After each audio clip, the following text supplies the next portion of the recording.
You have fasted. You have declared scripture out loud in your living room at midnight. And yet something keeps stalling. Something invisible keeps pressing back. If that is you right now, I need you to stay with me, because what I am about to share is not something I learned in a church. I learned it on the other side. My name is Zola. Not the romanticized kind you see in movies. A real one. Someone who studied how to locate people spiritually, identify their weak points, and attach things to their lives that they would never see coming. I know what that world looks like from the inside. I know the language. I know the strategy. And I know exactly which type of person was considered the most valuable target. It was always the believer. Not because believers are weak. Exactly the opposite. Because a believer carries something that, when fully activated, is absolutely untouchable. But most of the time, that believer has no idea what they are carrying. And that gap, between what you carry and what you understand about what you carry, that is where everything happens. I left that world. I came to faith through a process that was painful and real, and not a Sunday morning testimony. Not to scare you. Not to make you paranoid. But because nobody on this side was telling you the truth about it, and I watched too many good people get drained, stalled, and quietly destroyed while they kept asking God why their breakthrough was not coming. Here is what I know for certain. There are specific things that people operating under the spirit of envy will ask of you. They will ask them with kind voices. They will ask them with worried faces. They will ask them through family dinners and late-night phone calls, and favors that seem so small you would feel ashamed for even hesitating. And every single time you say yes, without discernment, something leaves your life that does not come back easily. I am going to walk you through 5 of those requests today. But before I do, I need to tell you something that most spiritual teachers will not say out loud. The issue is not just that these people are envious. The issue is that there is a legal and spiritual mechanism behind what they are doing, whether they know it or not. And once I explain how that mechanism works, nothing will look the same to you again. Before I get to the 5 requests, I need you to understand something about how spiritual attack actually works in real life. Because what most people imagine is nothing like what actually happens. People think spiritual attack looks dramatic. They think it announces itself. They think they will feel something obvious, something they can point to and say, that is it, that is the problem. But that is almost never how it works. In my experience, both as someone who operated in that world, and now as someone who has spent years watching believers navigate it, the most effective attacks are the ones that feel completely normal. You just feel tired. Not sick, just tired. The kind of tired that does not go away after a full night of sleep. You start waking up at 2 or 3 in the morning with a heaviness on your chest that you cannot explain. Your finances were moving, and then they just stopped. Not dramatically, just quietly, like a tap that was slowly turned off. Relationships that were healthy start developing a tension you cannot trace back to any specific argument. Opportunities appear and then dissolve before you can reach them. Every single time. And here is what I never heard anyone say clearly in church. That pattern is not random. That pattern has a point of entry. When I was still practicing, one of the first things we were taught was that you cannot attach something to a person's life from the outside alone. There has to be an opening. There has to be a point where the person themselves, unknowingly, created access. It could be something they said. It could be something they agreed to. It could be a relationship they stayed in too long. It could be a favor they granted to someone who did not have their best interest at heart. I should not be telling you this so plainly. But I am going to anyway. The people who targeted believers specifically were not doing it randomly. They would watch. They would observe how a person responded to requests. They would notice who felt guilty, saying no. They would identify who had been raised to believe that helping everyone was the same thing as being holy. And once they identified that person, the approach was never aggressive. It was always gentle. Always wrapped in something that looked like need, or love, or concern. Because here is the thing about someone operating under the spirit of envy. They do not always know consciously what they are doing. Some of them do. Some of them are deliberate. But many of them are simply being moved by something they have never examined, a deep internal resistance to seeing you flourish. A quiet need to level what you are building, and they will use every socially acceptable tool available to do it. And the 5 requests I am going to walk you through are the most common tools they reach for. But before I get there, I want you to sit with something for a moment. Think about the last 6 to 12 months of your life. Think about a specific area where you expected movement and did not see it. Now think about who had access to that area of your life. Who did you let in close during that season? Who did you do favors for that you still cannot fully explain why? Who made you feel guilty for even the thought of saying no? I am not asking you to judge anyone. I am asking you to pay attention. Because what I am about to explain will only make sense if you are willing to look honestly at what you have allowed. The mechanism behind all 5 of these requests operates on one principle that the church rarely teaches with this kind of precision.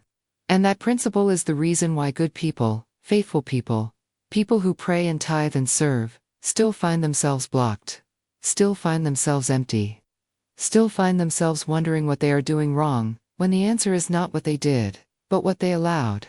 We are almost there. But first you need to understand what envy actually is, at the spiritual level, because it is not what most people think it is. Most people think envy is an emotion.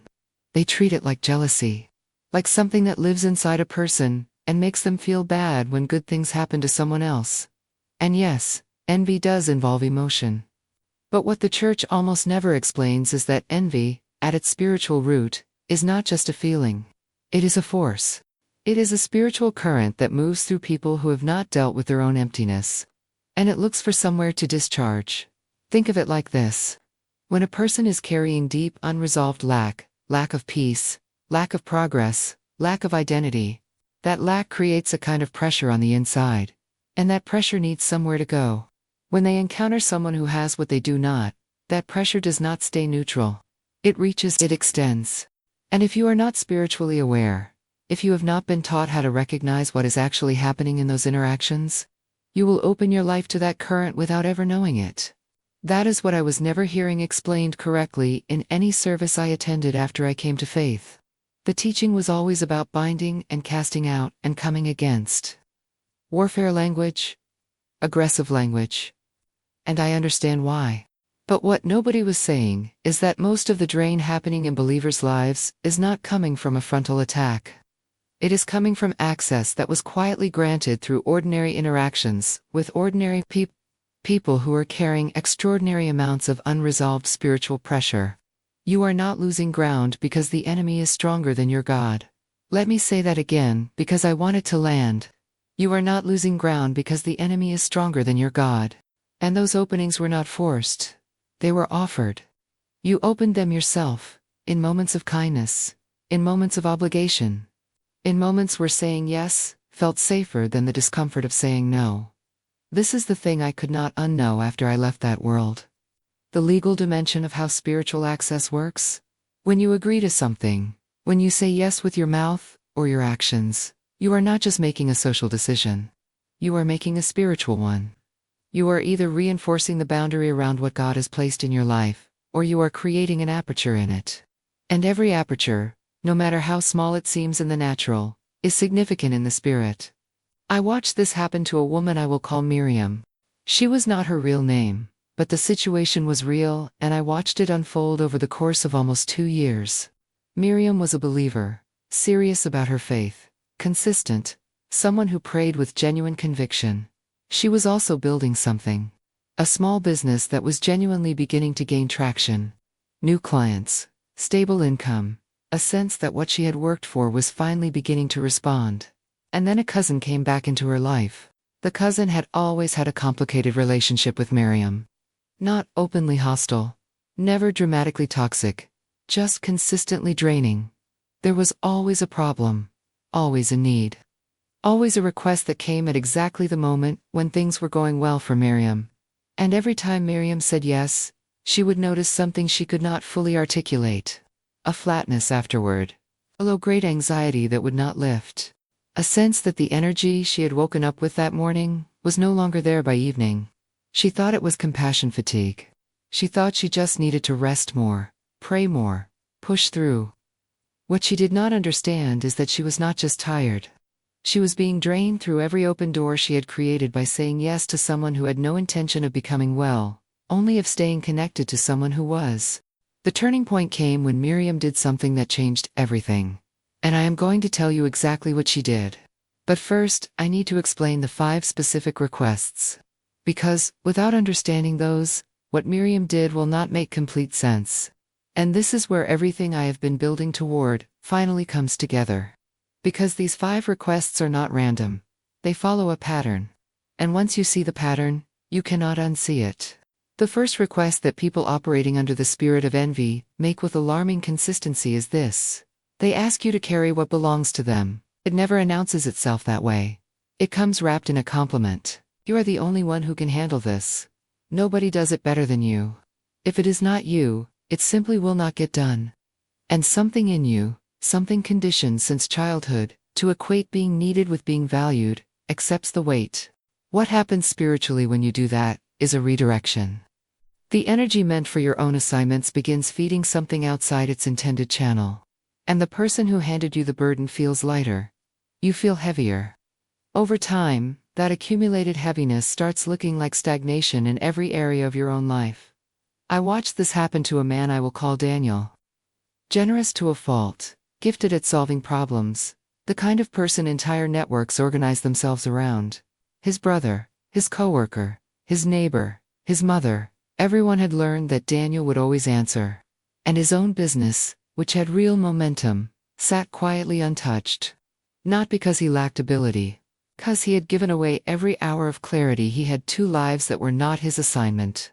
The moment he began saying no, his practice doubled within 6 months. Not because something changed outside. Because he stopped hemorrhaging what was meant to build something. The second request goes deeper. It does not come for your time. It comes for your peace. It arrives as a loan. Not an emergency, never a genuine crisis. It is always something softer. Things got tight this month. You managed so well. Can you help me bridge this gap? And you give, because refusing feels heartless. But what leaves your hands in that moment is not just money. It is a portion of the steadiness you've built. I knew a woman, I will call a Dace. Stable, careful, genuinely proud of the peace that stability gave her.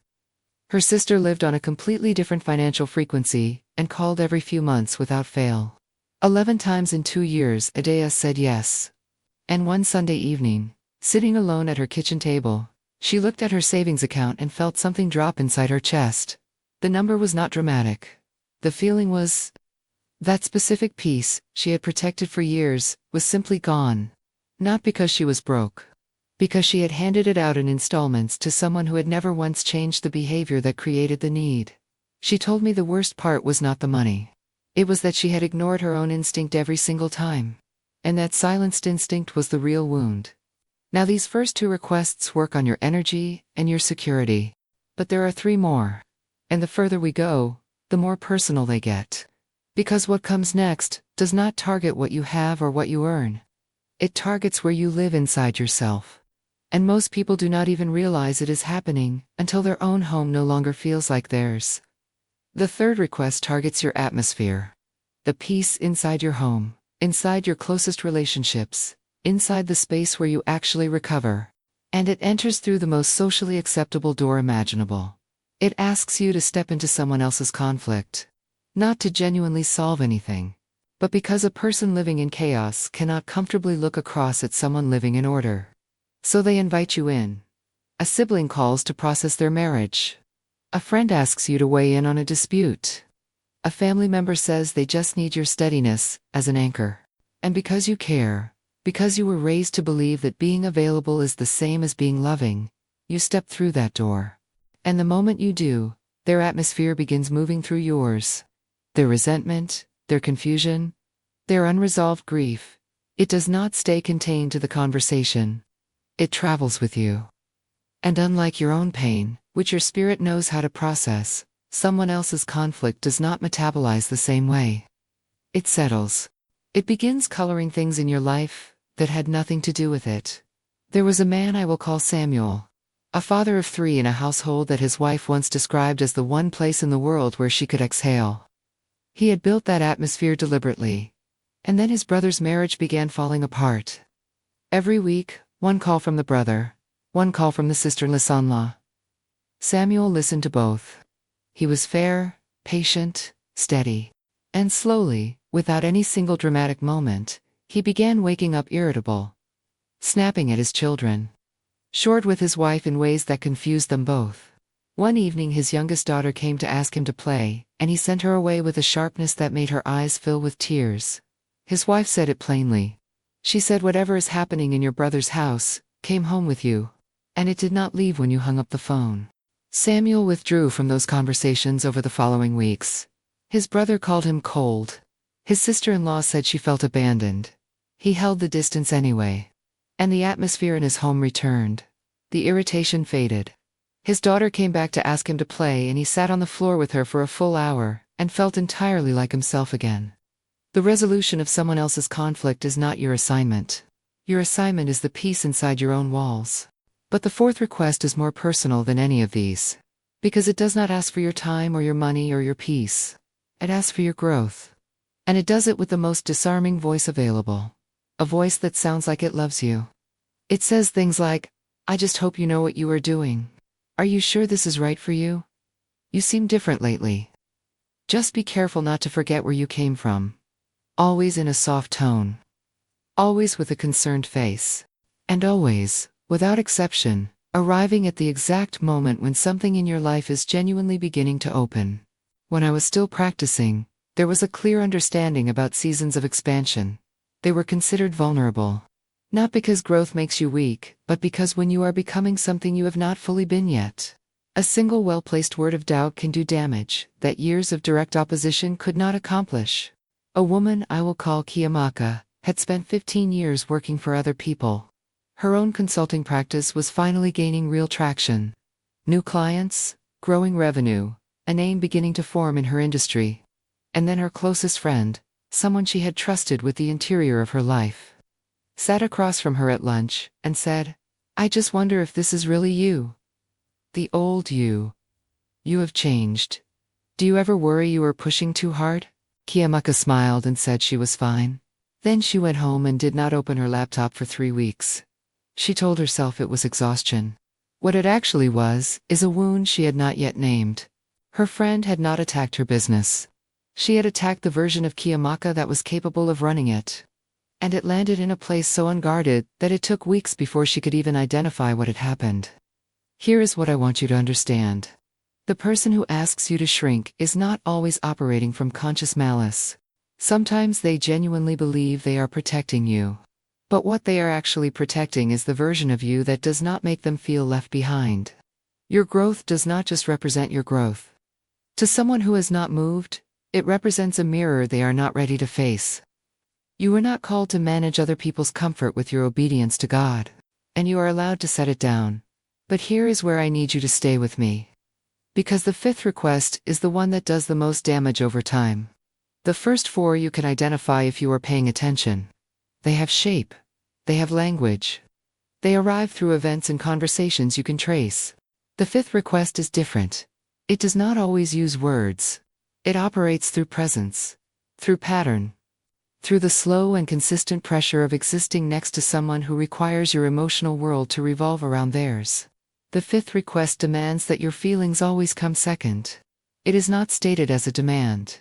It is enforced through reaction, through the emotional explosions that follow whenever you prioritize yourself, through the silence that lasts for days when you make a decision without consulting them first, through the exhaustion of always calculating how someone else will respond before you allow yourself to feel anything at all. You begin walking on your own life and socked feet, so as not to disturb someone else's rest. You postpone decisions. You swallow words. You dilute your joy in conversations because the full expression of it makes someone else feel small. And slowly, without any single moment you can point to, you begin to disappear. Not physically, inwardly. You begin to exist as a function of another person's emotional weather, instead of as a person with a sky of your own. A man I will call Marcus had been in a relationship like this for 4 years. Every good thing he received, a promotion, a new opportunity, a moment of genuine happiness, he would calculate before sharing it. Would she be happy for him, or would she find a way to feel eclipsed? He had learned to pre-edit his own life before presenting it to the person who was supposed to be closest to him. By the time someone asked him directly what he wanted, Not what she wanted. Not what they needed, but what he himself wanted. He sat in silence for a long time. He could not answer. He had spent so long filtering himself through her emotional limits that he had genuinely lost the thread back to his own desires. That is the fifth wound. It does not take your money. It does not steal your time. It takes something quieter and more essential than either. It takes your knowledge of yourself. And recovering it does not happen overnight. But it does happen. And I am going to tell you exactly how. Now I want to come back to Miriam. The woman I mentioned earlier. The one whose business was gaining traction until her cousin reappeared and slowly everything began to stall. I told you there was a turning point. I told you she did something that changed everything. And I want to tell you what it was. Because it was not dramatic. It was not a confrontation. It was not a declaration of war against anyone. She simply stopped granting access. Not with anger. Not with an explanation she did not owe. She just quietly, consistently, began closing the doors she had left open. She stopped answering every call. She stopped absorbing every problem. She stopped performing generosity she did not genuinely feel. Not all at once. Gradually. The way Clary returns after a long season of fog. Her business began moving again. Her sleep changed. She told me that the first morning she woke up without that familiar heaviness on her chest. She lay in bed for a few minutes, just noticing it. The absence of weight. She had carried it so long, she had stopped registering it as something that did not belong to her. That is what I want for you. Not the absence of people in your life. Not suspicion as a permanent posture. Not a life lived behind walls where nothing and no one can reach you. That is not protection. That is isolation, wearing the costume of safety. What I want for you is discernment. The specific, practiced ability to feel the difference between someone who is drawing from you and someone who is genuinely exchanging with you. Between a relationship that builds and one that only takes. Between a request that comes from real need and one that comes from an inability to tolerate your peace. That discernment is not cruelty. It is stewardship. And every spiritual tradition that takes seriously the idea that you were placed here with a purpose, with an assignment, with something to build and leave behind, will tell you the same thing. You cannot steward what you have freely given away to everyone who asked. There is a prayer I want to leave you with. Not a formula. Not a ritual. A declaration. Something you can return to whenever you feel that familiar heaviness settling in after an interaction that cost you more than it should have. Whenever you hang up the phone and notice that something has shifted in your chest that was not shifted before the call. Whenever you say yes and immediately feel the quiet sinking sensation of knowing you should have said no. Speak it out loud if you can. Father, I acknowledge every door I opened through obligation, through guilt, through the fear of being misunderstood. I did not always know what I was allowing. But I know now, and I am choosing now. I close every access point that was not opened in love and in truth. I reclaim the energy, the peace, the clarity, and the forward movement that belongs to the assignment you placed in my hands. I am not the answer to every need around me. I am the answer to what you specifically called me to. And I choose to protect that calling with the seriousness it deserves. Amen. Sit with that for a moment after you say it. Do not rush back to your phone or your list or whatever is waiting. Give it 30 seconds of silence. Because something in that silence does actual work that the noise around you cannot interrupt. Now let me say this plainly before we close. You were never designed to live in a constant state of spiritual depletion. That is not humility. Humility is not the same as being permanently available for extraction. The most effective people in any arena, spiritual or otherwise, are not the ones who give everything to everyone. They are the ones who have learned to direct their energy with intention. Who have learned that protecting what God placed in their hands is not selfishness. It is obedience. The people who drained you did not do so because you were weak. They did it because you were strong and generous, and conditioned to believe that your needs were always negotiable. They found the most open and available person in the room, and they stayed close. And you kept the light on because nobody told you that you were allowed to turn it down. You are allowed to turn it down. You are allowed to protect your sleep, your savings, your household atmosphere, your sense of who you are becoming, and your own emotional center. All of those things are sacred. Not because you earned them, but because they were entrusted to you. And what is entrusted to you is your responsibility to steward. The 5 requests I walked you through today are not rare. They are happening in ordinary relationships, in ordinary families, in ordinary communities, every single day. And the people making them are not always monsters. Sometimes they are people you genuinely love, who are operating from a place of deep, unresolved lack.